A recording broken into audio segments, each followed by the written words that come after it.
Part 7, Luke 1, verses 67 to 80. Mga classmates, have you ever had a moment when you just couldn't speak? Not because you had nothing to say, but because you had too much to say. The emotions were too big. The moment was too heavy. The words were stuck somewhere between your heart and your mouth.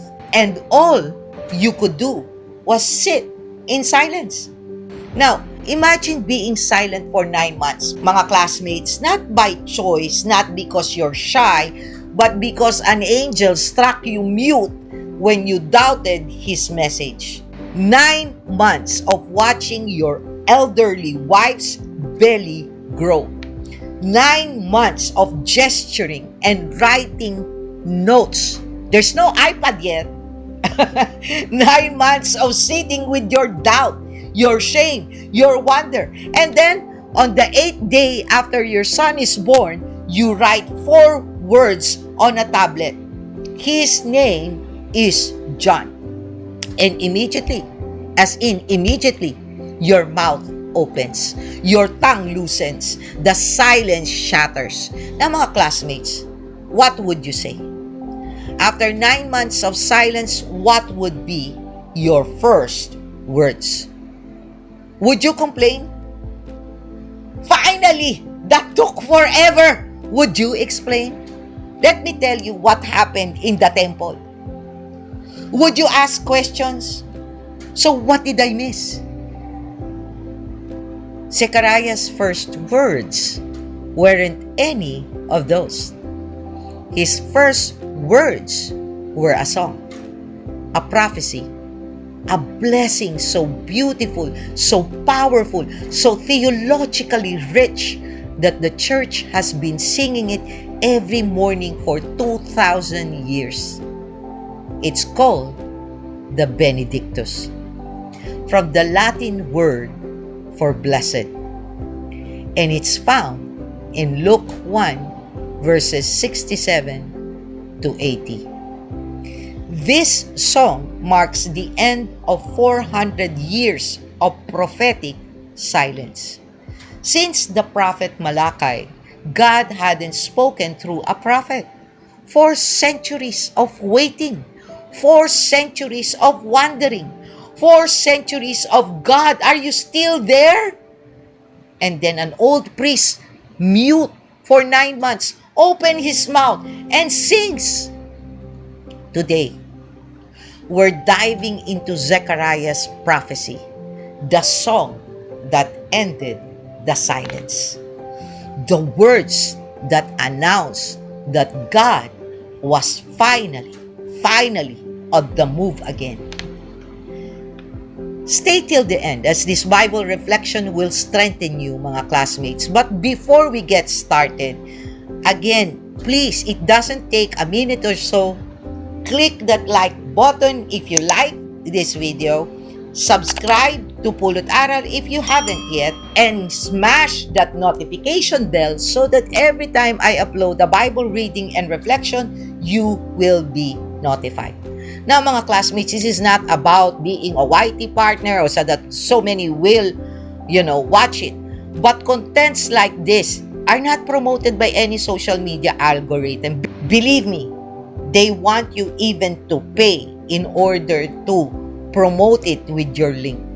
We are now in times when topics about God are not that popular anymore. And in fact, on certain places or occasion, restricted or shadow banned. Meaning, even if you have subscribed, it will not show on your homepage. So, share Pulot Aral videos as well if you find that they help you read the Bible and develop a more intimate relationship with our Lord. What we are trying to achieve here, mga classmates, is for many to be able to start reading their Bible. Be a part of our Bible reading sharers. In addition, if you haven't seen any or some of the Bible reading and reflection of the Gospel of Matthew or Mark, check out that playlist. Mga classmates, The reason I'm always insistent on spreading God's word is because now more than ever, we need to get to know our Lord and hear His invitation of salvation. Moreover, before we end tonight, I'll ask you one simple but personal question. So stay until the end and join me in a meaningful discussion on the comments section below.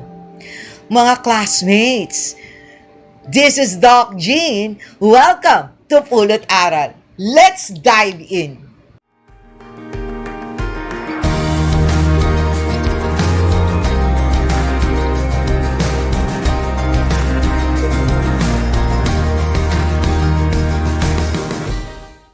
Before we start with our exciting discussion about Luke 1, let's pray and have the Holy Spirit bless us with concentration, discernment, and desire to finish reading Luke 1 all the way.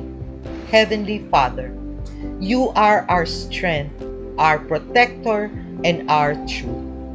Keep us from destruction and deception, and remind us always to wear Your full armor against the enemy's schemes. Help me and my classmates to hear what You want us to hear, see what You want us to see, and live the way You want us to live. Lord, let Your presence touch every heart watching this video. Remove pride, bias, and division so only Your truth remains. Use this channel and our lives to draw more people to Your word and to the joy of knowing You personally. Strengthen our faith, deepen our obedience, and make our lives shine with Your love so others may see You in us. Lord, let them be moved, Father God, to help this channel grow so we can spread and build a Bible reading community who speaks Your words. Increase our desire, discern well, obediently do, delight more to live a life according to Your will. This we ask through Christ our Lord. Amen. Before we start the general overview, context, and discussion, mga classmates, let's first read Luke 1 verses 67 to 80. I will be reading from the ESV version. Zechariah's prophecy. And his father Zechariah was filled with the Holy Spirit and prophesied, saying, Blessed be the Lord God of Israel, for He has visited and redeemed His people, and has raised up a horn of salvation for us in the house of His servant David, as He spoke by the mouth of His holy prophets from of old, that we should be saved from our enemies and from the hand of all who hate us, to show the mercy promised to our fathers, and to remember His holy covenant, the oath that He swore to our father Abraham, to grant us that we, being delivered from the hand of our enemies, might serve Him without fear, in holiness and righteousness before Him all our days. And you, child, will be called the prophet of the Most High, for you will go before the Lord to prepare His ways, to give knowledge of salvation to His people, in the forgiveness of their sins, because of the tender mercy of our God, whereby the sunrise shall visit us from on high, to give light to those who sit in darkness and in the shadow of death, to guide our feet into the way of peace. And the child grew and became strong in spirit, and he was in the wilderness until the day of his public appearance to Israel.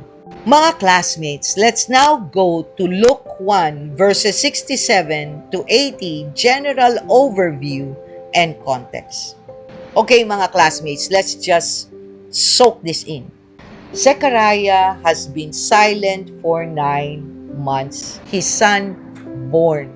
He's acted in faith by naming him John. And now, he's filled with the Holy Spirit and he prophesies. This isn't just a happy dad speech. This is God speaking through him. Now, here's something fascinating, mga classmates. The text says Zechariah was filled with the Holy Spirit and prophesied. This is the first time in over 400 years that anyone has been described this way. The last prophets, mga classmates, Haggai, Zechariah, different Zechariah, not this one, Malachi, had fallen silent. But now, the Spirit is moving again. And what comes out of Zechariah's mouth is a song. The song, often called the Benedictus, from its first words in Latin, Benedictus Dominus Deus Israel. Blessed be the Lord God of Israel, has two main parts. First part, Zechariah blesses God for what he is about to do through the Messiah. The second part, Zechariah speaks over his son, John, revealing his role as the forerunner. Let's break this down, mga classmates. Blessed be the Lord God of Israel, for he has visited and redeemed his people. That word visited, episkeptomai, is powerful. It means God has come to look in on his people, like a doctor visiting a patient, like a king checking on his subjects. After centuries of seeming absence, God has shown up. He has raised up a horn of salvation for us in the house of his servant David. Mga classmates, in the Old Testament, a horn symbolizes strength and power. Like an animal's horn, its weapon. This is military language. God is raising up a powerful Savior from David's line. Then Zechariah quotes the prophets as he spoke by the mouth of his holy prophets from of old. Salvation from enemies, mercy to our fathers, remembering his holy covenant. The oath he swore to Abraham. Zechariah is tying together centuries of prophecy. Everything God promised through Isaiah, Jeremiah, Ezekiel, all of them is about to happen. That we, being delivered from the hand of our enemies, might serve him without fear in holiness and righteousness before him all our days. This is the goal, mga classmates. Not just rescue, but relationship. Not just salvation from something, but salvation for something. To serve God without fear, in holiness, all our days. Then Zechariah turns to his baby, 8 days old, probably sleeping, maybe even nursing, and he speaks over him. And you, child, will be called the prophet of the Most High, for you will go before the Lord to prepare his ways. Imagine holding your newborn and saying, you're going to be a prophet. You're going to prepare the way for the Messiah. Mga classmates, that's either beautiful or terrifying as a parent. Probably both. To give knowledge of salvation to his people in forgiveness of their sins. John's message would be simple. Repent, be baptized, forgive. He would point not to himself, but to the one coming after him. Because of the tender mercy of our God, whereby the sunrise shall visit us from on high. Here's a trivia for you, mga classmates. The Greek word for sunrise is Anatoly. It can mean rising sun or branch. A messianic title from Zechariah 3 verse 8 and 6 verse 12. So Zechariah is playing with words. The Messiah is both the rising sun and the righteous branch, to give light to those who sit in darkness and in the shadow of death, to guide our feet into the way of peace. This is the gospel, mga classmates. People sitting in darkness, spiritual darkness, emotional darkness, the shadow of death, and God sends light. Not a flicker, a sunrise! The tender mercy of God breaking over the horizon. The text ends with a brief summary of John's early years. And the child grew and became strong in spirit, and he was in the wilderness until the day of his public appearance to Israel. John grew up in the desert, apart from the religious establishment, apart from the temple politics, being shaped by God in the silence, preparing for the day he would finally speak. Another trivia, mga classmates, this song, the Benedictus, like Mary's Magnificat, is one of the oldest Christian hymns. It's been prayed in church liturgy for centuries. But notice the key difference between Mary's song and Zechariah's. Mary's song, the Magnificat, looks forward and speaks of a future revolution. Zechariah's song, the Benedictus, speaks of the same revolution, but as if it is already dawning. He's seen the evidence in his own son's birth, and his faith has soared. He's moved from, how can I know, to, I know how this ends. The passage ends by telling us that John grew and became strong in spirit, and he was in the wilderness until the day of his public appearance to Israel. This is his origin story, his training ground before he burst onto the public scene. Let's now discuss Luke 1 verses 67 to 80, mga classmates. So what do we take from Zechariah's song, mga classmates? What does an old priest prophecy have to do with our lives today? First, God keeps His promises. Zechariah lists them: the covenant with Abraham, the prophet's words, the oath God swore. Century after century, God remembered. And now, in Zechariah's lifetime, it was happening. You may be waiting. You may be wondering if God forgot. But He hasn't. He keeps His promises. Always, mga classmates. Not sometimes, not frequently, always. Second, silence can be a classroom. Zechariah was silent for 9 months. But when he finally spoke, he spoke wisdom. He spoke scripture. He spoke prophecy. He had been learning in the silence. Mga classmates, don't waste your waiting. Don't waste your silence. God is teaching you something. When you finally speak, you'll speak with weight. Third, salvation is more than escape. Delivered from our enemies to serve Him without fear. God doesn't just save us, mga classmates, from things. He saves us for things. For service. For holiness. For relationship. For peace.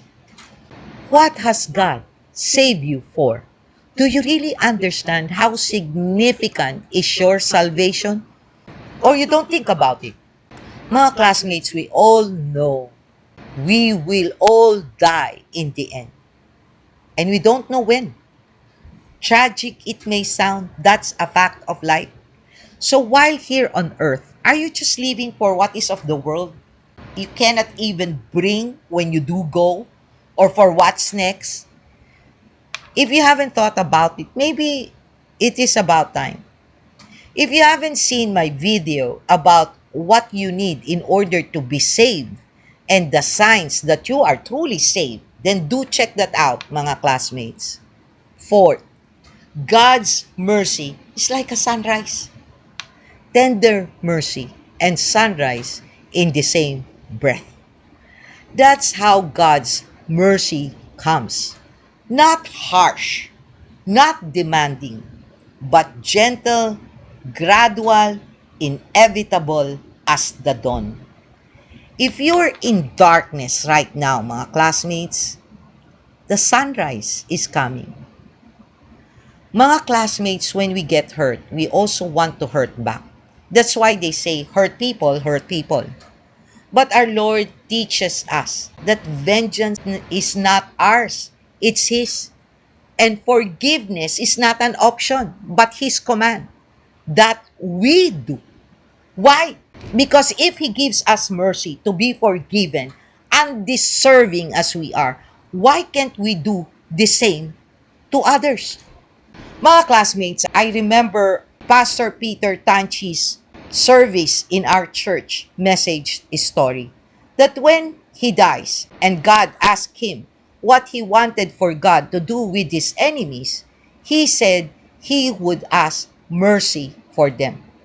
For the Lord did the same with him. And I agree. Remember the story of the parable of the unforgiving servant on Matthew 18 verses 21 to 35? Well, if you haven't checked Matthew 18 Bible reading and reflection, do check it out and find out the context. Fifth, every child has a destiny. Zechariah looked at an 8-day-old baby and saw a prophet. He saw purpose. He saw calling. The same is true for every child, including the child you used to be. Mga classmates, God has a purpose for your life. You're not an accident. You're not random. You were made for something. As Matthew 10 verse 30 states, but even the hairs of your head are all numbered. Matthew 10 verse 30. And again, mga classmates, if you have not seen Matthew 10 Bible reading and reflection, do check it out. Sixth, the way of peace is lit by light. To guide our feet into the way of peace. We cannot find peace on our own. We stumble in darkness. But when the light comes, when Jesus comes, we can finally see the path. As Mark 4 verses 22 states, for nothing is hidden except to be made manifest, nor is anything secret except to come to light. Mark 4 verse 22. If again you have not seen Mark 4 verses 21 to 25 Bible reading and reflection, try to check it out to have a more in-depth meaning of this lesson. Here's tonight's question. If God restored your voice fully today, what would you speak differently? Meaning, mga classmates, for example, if you cannot speak because you're afraid that you're going to be ostracized by your community, by sharing the gospel, for example, or you will be found weird by sharing the gospel, or just stating your opinion in your community, and you feel you just need to be quiet because you do not want to be different. What would you do to speak differently? This is very deep, mga classmates. So let's talk in the comment section below. Zechariah, filled with the Spirit, prophesies about the Messiah, the horn of salvation, the sunrise from heaven, and about his son, John, who will prepare the way. It is a song of promise, mercy, and hope after 400 years of silence. Tonight, mga classmates, we saw that restored voices can proclaim powerful truth. If you missed our previous episode, wherein the name that changed everything on Luke 1 verses 57 to 66, go back and watch that. It's the beautiful setup to this beautiful song. Mga classmates, thank you for joining me on today's Bible reading and reflection from the Gospel of Luke 1, verses 67 to 80. Till next time, may God bless you all. Always stay safe and be healthy. This is Doc Jean. Bye!